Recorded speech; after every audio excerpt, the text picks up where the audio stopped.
Welcome back to my channel. In this video I want to talk about my new Taurus G2C, why I purchased this particular handgun, and some of the modifications I made to make this function really well, especially in self-defense situations. So go ahead and stay tuned for this video on the Taurus G2C. This is my Taurus G2C. And I'm going to talk a little bit about this and some of the modifications I've made to this particular handgun. First thing you'll notice probably is that there's a Picatinny Rail, and I have my O light on here. This is not my nightstand gun, so I probably won't keep it on here, but I do have a holster this will fit. And I just put this on here to prove that yes, it does have a Pic rail, and yes, I can actually put accessories on here. I'll go ahead and take that off. Obviously that didn't come with the handgun, especially for $200, right?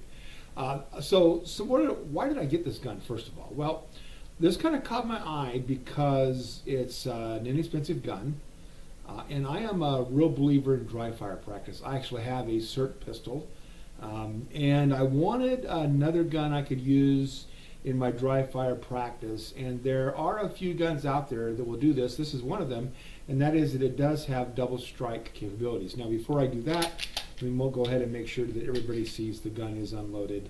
There's no round in the chamber, and there's nothing in the magazine. So I'm a big fan of dry fire practice, and this handgun does have double strike capabilities. So I can put my laser in here in the barrel. There's a special laser you can get for dry fire practice, and I can shoot this handgun all day long and dry fire practice with it. And lasers, Sur pistols are in the neighborhood of $300, unless you buy the really cheap one, which I didn't. And the Sur gun that I have actually mimics my M.2 full size or compact. It's about the same weight and size. So all my holsters that I have for my Smith & Wesson M.2 will work with the laser trainer, and so I use that. But I just wanted a second option, so I went ahead and thought, I need to look at this gun a little more seriously. Now Taurus has been kind of taking some bad raps for the last number of years. Believe it or not, my first carry piece was in fact a Taurus 38, and I love that gun. In fact, that's the only gun out of the 15, 16, 17 guns that I've purchased over the last 20 years or so. The Taurus is the only one I have. It was my first carry piece. It's very sentimental to me, so I've kept it. So Taurus kind of had a bad rap for a while, and this I think is the gun that really brought them back to the table. This is really a Taurus P111 Millennium remanufactured and modified and updated. So I really wanted to give this a serious look, watched a bunch of videos, watched some of the mods they were making, went ahead and ordered one because I thought it was worth doing. It was worth the gamble. This has some really great features. It has serration, or it has good grip tape on here, so you can get a really good purchase on the handgun. I can index my finger here. I can index my other hand here. So when I come out and bring the weapon up, it's really easy to index. It's got the same basic takedown as a standard Glock. And I want to make a little bit of a disclaimer, I guess, as I begin to take this down. Let me get my fat fingers in there. I want to make a bit of a disclaimer. A lot of people are comparing this to Glocks and SIGs. I don't want to compare this to a Glock 26. In all fairness to Glock owners everywhere, this is not a Glock 26. Nor is it a 6 Sauer, what is it, P365. It's not one of those. They're similar, but it's not one. It's hard to compare a $200 handgun to one that's $400 to $600, as the Glocks and the SIGs are. So this is not that gun. Now, it does share a lot of the same features as a Glock, but it's not a Glock. And so I want to be fair to all the Glock owners out there. I'm not trying to diss Glocks. I had a Glock 42 for a while. I know a lot of people that carry Glocks. They love them. I'm good with that. My brother's got a Glock 19. I'm not going to try to compare this to a Glock. It's not a fair comparison, but I have made some modifications that I think bring this a little closer to the Glock or the SIG standard, even though they're not the same quality parts. The first modification I made was I replaced the guide rod. Now, if you've watched some of my other videos, you know that I am not opposed to replacing guide rods. I do it all the time. I've done that in my one of my Smiths. I replaced the guide rod. It was polymer. This is stainless steel. I highly prefer stainless steel. Plus, I believe this adds a little bit of spring tension So when you shoot this, it's going to take up some of the recoil. So I think it's actually a little bit lighter recoil with this particular spring setup. The other thing I replaced, when I first got this, man, the trigger was just really gritty. And one of the YouTubers out there indicated that I should take the firing pin out and just clean it. And I pulled the firing pin out, and you know what? It was pretty dirty in there. I have no idea why that got so dirty. I hadn't even shot the gun yet. And so I cleaned it out and put it back in, and you know what? It functions a little better, but the trigger was still pretty gritty. And if you do a little bit of further research on the internet, another thing that they're replacing this guide rod housing. Now, in all fairness to Taurus, I think some of my Smith & Wessons also have a plastic piece in there for this. It's not a super critical piece, but this has got some burrs on it. I think this is where the grittiness of the trigger is coming from, and I'm not the only one that has that opinion. So I went ahead and ordered from Lakeline LLC a new stainless steel one of these. I think it was $16, $16.95 plus shipping. I think the guide rod that I got from Lakeline LLC was probably $39, so I probably have about $60 in parts here between this guide rod, stainless steel guide rod, and the housing. But I'll tell you what, it makes all the difference in the world the way this gun functions. So it's worth the 60 bucks. Then the other major modification I made, and you probably noticed right offhand that this is not the color that you would get in a Taurus G2C.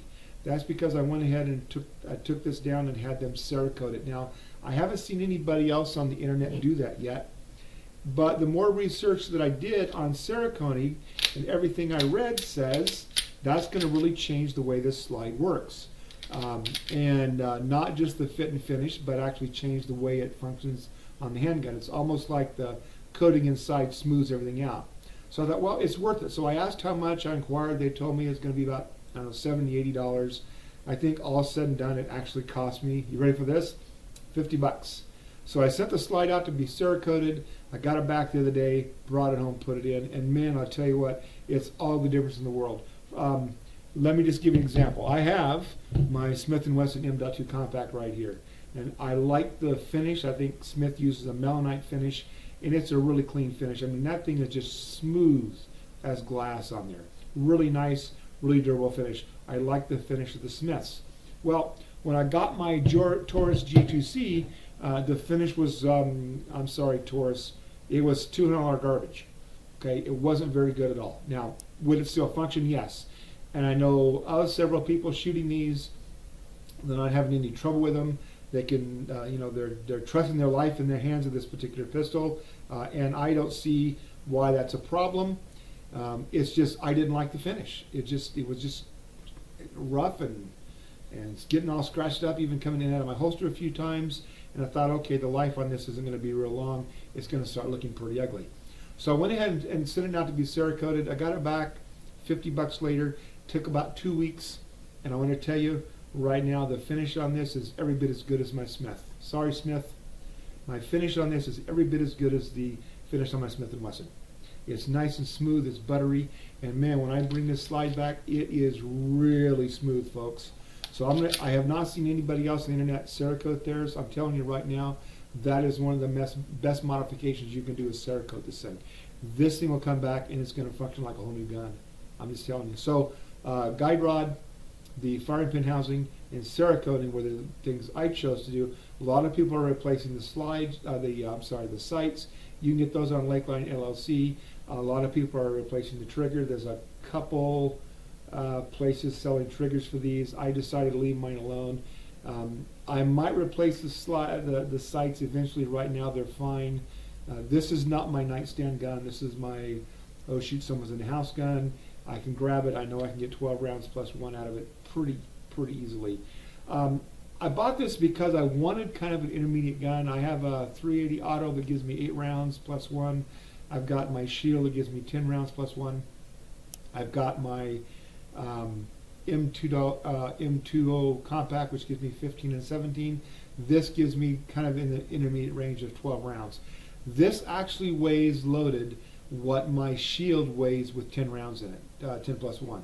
so the weight's about the same. But guys, this is a lot smaller than my shield even. I could pull it out of the safe and show it. In fact, I will do that. And my shield is loaded. I'm going to be fair, and I'm not going to take the time to unload it. But if you take a look at the shield, it's